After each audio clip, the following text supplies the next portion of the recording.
अस्सलाम वालेकुम दोस्तों, सिंधी अदब जी दुनिया में भली का कीअं आहियो। दोस्तों, हज़रत दाऊद अलैहिस्सलाम जी नबूअत खां 3 साल गुज़रण बाद अल्लाह ताला हज़रत लुकमान ते हिकमत जा दरवाज़ा खोले छॾिया हुआ, जंहिं करे हिन जूं ॻाल्हियूं ॾाढियूं अकुलमंदीअ वारियूं हूंदियूं हुयूं। हिकु ॾींहुं संदसि पुट वापार जे इरादे सां कंहिं ॾोराए ॾेह ॾे रवानो थियण लाइ तयारु थियो ऐं अची पीउ खां इजाज़त घुरियाई। लुकमान हकीम पुट खे नसीहत कंदे कुझु हिदायतूं ॾिनियूं ऐं चयाईंसि त जेकॾहिं उन्हनि हिदायतुनि ते अमल कई त ख़ता न खाईंदे। पिणु वधीक इहो बि चयाईंसि त पुट फिलाणे ॻोठ जो हिकु शख़्स मूंखां कर्ज़ु वठी वियो आहे, उहो बि वञी वसूल कर, पर राति उन शख़्स वटि न टिकिजांइ। पोइ लुकमान जो पुट मुसाफ़िरीअ ते रवानो थियो। हलंदे हलंदे हिकु ऋण पट में पहुतो, जिते हिकु मिठे शफ़ाफ़ पाणी जो चश्मो वही रहियो हो, जंहिंजे किनारे ते हिकु वण जे हेठां हिकु बुज़ुर्ग शख़्स वेठो हो। उते लुकमान जे पुट खे ख़्यालु थियो त पाणी पी वण जे हेठां थोरी साही पटियां, पर खेसि यकदमि पंहिंजे पीउ जी नसीहत यादि आई ऐं अॻिते वधणु लॻो। उनखे वेंदो ॾिसी उन बुज़ुर्ग खेसि आराम करण जी हिदायत कंदे चयो, पुट हिन तेज़ उस में वण जे हेठां अची वेह ऐं थधो पाणी पी कुझु आथत वठि। लुकमान जे पुट वराणियो त उन चश्मे लाइ बाबा मना कई आहे। तंहिं ते उन दरवेश खेसि ख़ुदा जो कसम विझी चयो त कुझु आराम कर। लुकमान जे पुट खे पीउ जी नसीहत यादि आई त बुज़ुर्गनि जे चवण खे न मोटाइजे। पोइ उन ई बुज़ुर्ग जे चवण ते चश्मे मां पाणी पीताईं ऐं थोरो वक़्तु आराम बि कयईं। जॾहिं मुसाफ़िरीअ ते रवानो थियणु लॻो त उन बुज़ुर्ग चयुसि त मां बि तोसां गॾु हलां थो। पोइ ॿई गॾिजी उन ॻोठ में आया जिते लुकमान जे पुट खे पंहिंजे पीउ जो कर्ज़ु वठिणो हो। आख़िरकार लुकमान जो पुटु मक़रूज़ शख़्स वटि आयो ऐं पंहिंजे पीउ जो कर्ज़ु घुरियईं।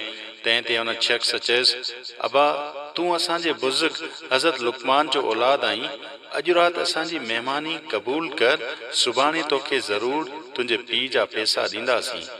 इहो ॿुधी लुकमान जे पुट जवाबु ॾिनो त मूंखे पंहिंजे वालिद साहिब जी बिल्कुलु मना आहे, न त अॼोकी राति ज़रूरु तव्हांजी महिमानी खावां हा। तंहिं ते उन गॾायल बुज़ुर्ग चयुसि त अबा फ़िकिर करण जी ज़रूरत न आहे, पाण अॼु राति हिन शख़्स जी ज़रूरु महिमानी खाईंदासीं, तूं सुभाणे कर्ज़ु वठिजांसि। लुकमान जो पुटु उन बुज़ुर्ग जो चयो मोटाए न सघियो ऐं इहा राति उन शख़्स वटि रहणु क़बूल कयईं।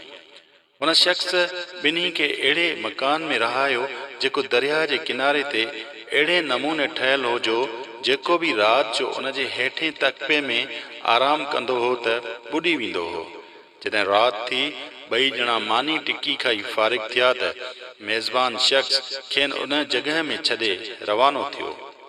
हज़रत लुकमान जो पुटु त मानी खाई सुम्ही पियो, पर बुज़ुर्ग निंड न कई ऐं जाॻंदो रहियो। ओचितो अधु राति जो पाणी जी शोलियुनि जोश खाधो ऐं मथे चढ़ण लॻियूं। तव्हांजो पाणी तेज़ीअ सां जॻह में अंदरि घिड़ी आयो। पाणीअ खे ईंदो ॾिसी बुज़ुर्ग यकदमि लुकमान जे पुट खे जाॻाए मेज़बान शख़्स जी दगाबाज़ी खां वाक़ुफ़ु कयो। पोइ ॿई ॼणा गॾिजी जॻह जे मथे तबके ते आया जिते उन दगाबाज़ जो पुटु सुतो पियो हो। लुकमान जे पुट ऐं बुज़ुर्ग उन छोकिरे खे खणी हेठें तबके में आया ऐं उते सुम्हारे छॾियाऊंसि ऐं ख़ुदि ॿई ॼणा मथे तबके में अची सुता। जॾहिं सुबुह थियो त उहो दगाबाज़ शख़्स मोटी उन जॻह ते आयो ऐं अहिड़ो मंज़र ॾिठो जंहिं हिन जूं वायूं वलड़ियूं करे छॾियूं। हिन ॾिठो त लुकमान जो पुटु ऐं बुज़ुर्ग ॿई जीअरा मथे तबके में मौजूदु हुआ, पर संदसि पुटु हेठें तबके में ॿुॾी मरी वियो हो। तॾहिं हू रड़ियूं करे चवणु लॻो, अफ़सोस, मूं त हिननि खे मारण लाइ फ़रेब कयो। उटलो मुंहिंजो ई पुटु मुंहिंजे धोखे जे करे ॿुॾी मरी वियो। तंहिं ते उन बुज़ुर्ग चयुसि, ॿुधो कोन अथई त जहिड़ी करणी तहिड़ी भरणी।